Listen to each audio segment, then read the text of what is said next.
মাথা ব্যথা কি মানসিক চাপ থেকে হতে পারে কিনা? অবশ্যই হতে পারে। মানসিক চাপ আপনি তৈরি করবেন আর আপনার মাথা ব্যথা হবে না, তা তো হয় না, এটা হবেই।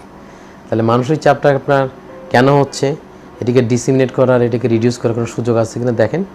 আমি মনে করি যে মানসিক চাপ থেকে যে সমস্ত মাথা ব্যথা হয় সে সমস্ত ক্ষেত্রে রেমেডি নিজের মধ্যেই আছে আসলে মধ্যে। যে কারণে মাথা ব্যথাটা হচ্ছে, যে টেনশন বা যে চিন্তার জন্য, সেখান থেকে নিজেকে দূরে সরিয়ে নিয়ে আসা। যদি একান্তভাবে কখনো আমরা না পারি, তাহলে ডাক্তারের পরামর্শ নেওয়া যে এইভাবে কীভাবে কী ওষুধ দিয়ে আপনাকে হেল্প করা যায়।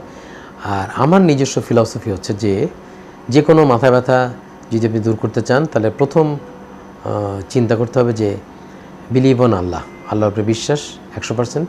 সেকেন্ড হচ্ছে যে লজিক্যাল চিন্তা করা, যুক্তিসঙ্গত চিন্তা করা, যুক্তিসঙ্গত কথাবার্তা বলা। দ্বিতীয়, তিন নম্বর হচ্ছে আপনার ইমোশন হওয়া যাবে না। So don't be emotional, be logical and faith on Allah. Faith on Allah, be logical, don't be emotional.